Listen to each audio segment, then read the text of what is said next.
నమస్తే, నేను మీ Dinesh. Welcome to Dubbaka bulletin.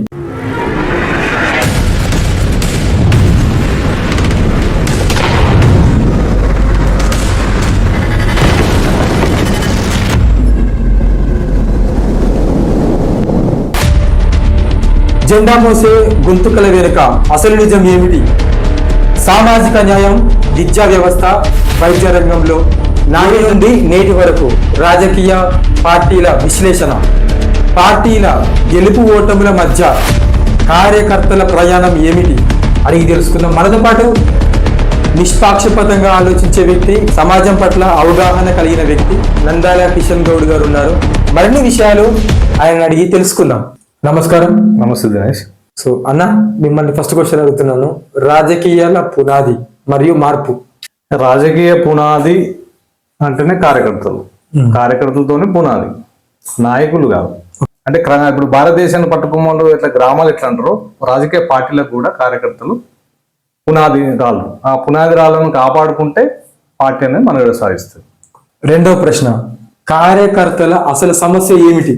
ఈ నాయకత్వం, రాజకీయ పార్టీల పరిస్థితి ఎట్లుందంటే, నాయకత్వం ఎట్లుందంటే, అసలు గ్రౌండ్లో పార్టీకి ఎవడు పనిచేస్తున్నారు అనేది పార్టీ గుర్తించాలి.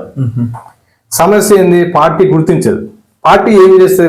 రాజకీయ పార్టీలు ఏమేమి చేస్తున్నాయంటే, ఒక దగ్గర ఎన్నిక జరిగింది అనుకోండి, ఒక ఉప ఎన్నిక జరిగింది. రాజకీయ పార్టీలు ఏం ఆలోచిస్తాయి? అక్కడ కార్యకర్తలకు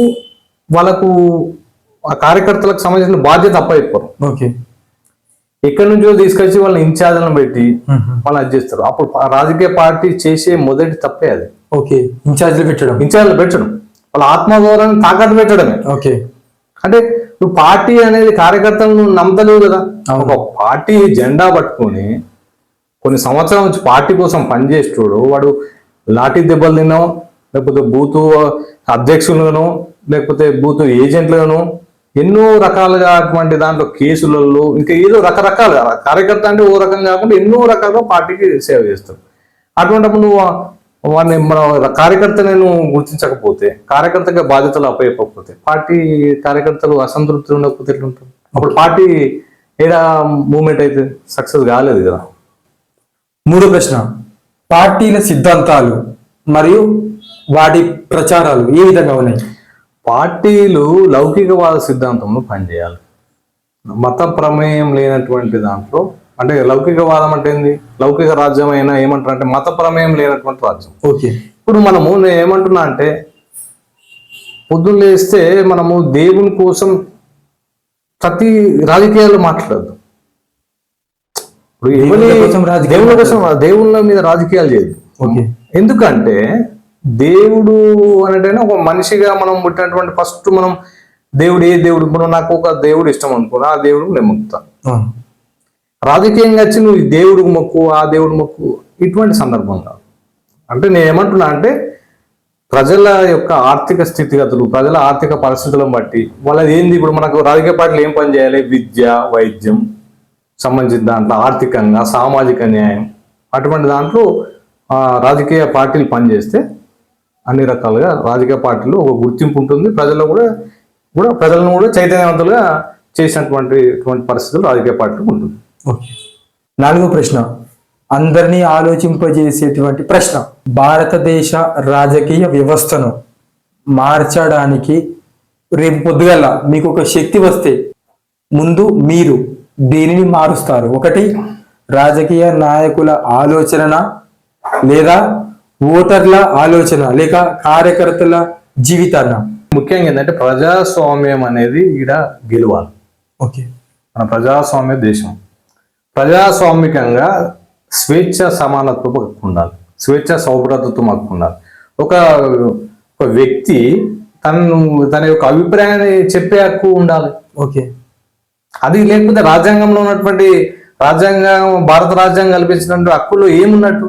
అక్కడ స్వేచ్ఛనే లేకపోతే మనిషికి స్వేచ్ఛ సమానత్వ హక్కు ఉండాలి. ఇప్పుడు మనకు ఫస్ట్ మన భారత రాజ్యాంగ హక్కులో సమానత్వ హక్కు ఉంది. సమానత్వ హక్కు ఎక్కడ ఉంది? సమానత్వం పాటిస్తున్నామా? సమానత్వం లేదు. అంటే ఆర్థికంగా వెనుకబాటుతనం అవుతుంది. ఇప్పుడు సమానత్వ హక్కు దాంట్లో ఆర్థికంగా వెనుకబాటుతనం ఉంటే వాళ్ళ తెలివిని మనము బయటకు తీసుకురాలేకపోతున్నాం. ఆర్థికంగా వెనుకబడిపోతుంది. ఆ ఆర్థికంగా వెనుకబడి నుండి తెలివి అనే పరిజ్ఞానం అనేది సమాజంలో ప్రోత్సహిస్తలేరు. ఆర్థికంగా ఎవడు అయితే బాగుంటుండో వానికి రాజకీయ పార్టీలు కూడా ఒత్తాసు పలికి వాళ్ళ దగ్గర డబ్బులు తీసుకొని టికెట్లు ఇచ్చి ప్రజాస్వామ్యాన్ని కూనీ చేస్తున్నారు. రాజకీయ వ్యవస్థలు భ్రష్టు పట్టించింది ఇటువంటి పరిస్థితి అటు ఉంది. యువత చైతన్యం కావాలి, ప్రజలు చైతన్యం కావాలి, రాజకీయ పార్టీలు కూడా ఆలోచన చేసుకోవాలి. ఇప్పుడు రాజకీయ పార్టీలలో కూడా ముఖ్యంగా తమిళనాడు సీఎం ఉన్నారు, ఆయన కొంత మార్పు చేశాను. ఇప్పుడు మనకు అందరు తెలుసు మార్పు అని ఏం చేసినా ఒక వైద్యంలో మనం మార్పు చేసాం. ఒక్క విషయం చెప్పాలంటే మనిషి చనిపోతే ప్రైవేటు ఆసుపత్రులకు మనం డబ్బులు కట్టవలసిన అవసరం లేదు. ఎక్కడైనా ఎవరైనా చేసినా చేయలేదు. భారత రాజ్యాంగం భారత రాజ్యాంగం ఇన్ని సంవత్సరాల్లో ఇన్ని రాజకీయ పార్టీలు వచ్చినాయి, ఇన్ని అది చేసినాం. ఎప్పుడన్నా ఇది కొత్త మార్పు, ఇటువంటి మార్పు అనేది రావాలి. రాజకీయ వ్యవస్థలో యువత అనేది ముఖ్యం. ఓకే, యువతను ప్రోత్సహించాలంటే ఎవరైతే రాజకీయ పరిజ్ఞానం ఉండి ప్రజాసేవ చేస్తున్నటువంటి దృక్పథంతో వచ్చినటువంటి వాళ్ళని ప్రోత్సహించి తద్వారా మన రాజకీయ భవిష్యత్తు, దేశ ఆర్థిక వ్యవస్థ కావచ్చు, దేశ భవిష్యత్తును మనం మార్చేటువంటి అవకాశం ఉంటుంది. ఏంటంటే ఇప్పుడు ఉన్నటువంటి జనరేషన్లో డబ్బు ముఖ్యంగా డబ్బు మీదనే రాజకీయ వ్యవస్థ నడుస్తుంది. తెలివి పరిజ్ఞానం కాదు, ఆలోచన విధానం కాదు, ప్రజలకు ఏదో సేవ చేయాలి అనేటువంటి దృక్పథం వచ్చినటువంటి వ్యవస్థ కాదు. ఒక రౌడీ షీటర్గా ఉన్నటువంటి వ్యక్తి కూడా రాజకీయ పార్టీలు టికెట్లు ఇస్తున్నాయి. అటువంటి వ్యవస్థ లేకుండా చేస్తాను.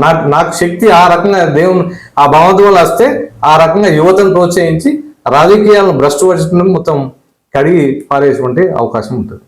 చివరిగా నేను ర్యాపిడ్ ఫైర్ క్వశ్చన్స్ చేస్తా, నాకు అంతే స్పీడ్గా మీకు నాకు ర్యాపిడ్ ఫైర్ ఆన్సర్స్ ఇవ్వాలి.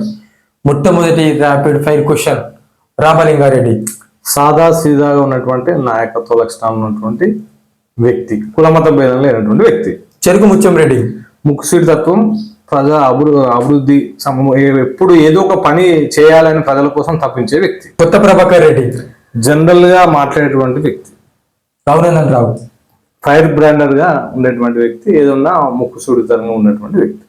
ఈ ఇంటర్వ్యూ మీకు మరో కొత్త కోణాన్ని పరిచయం చేసిందని అనుకుంటూ సెలవు తీసుకుంటున్నాం. ఒక మంచి దేశ పౌరుడిగా మీ ఆలోచన విధానాన్ని కింద కామెంట్ చేయండి. మీ కర్తవ్యం ఏమిటో కింద కామెంట్ చేయండి. ఈ వీడియోని లైక్ చేయండి, షేర్ చేయండి, సబ్స్క్రైబ్ చేసుకోండి. ధన్యవాదాలు.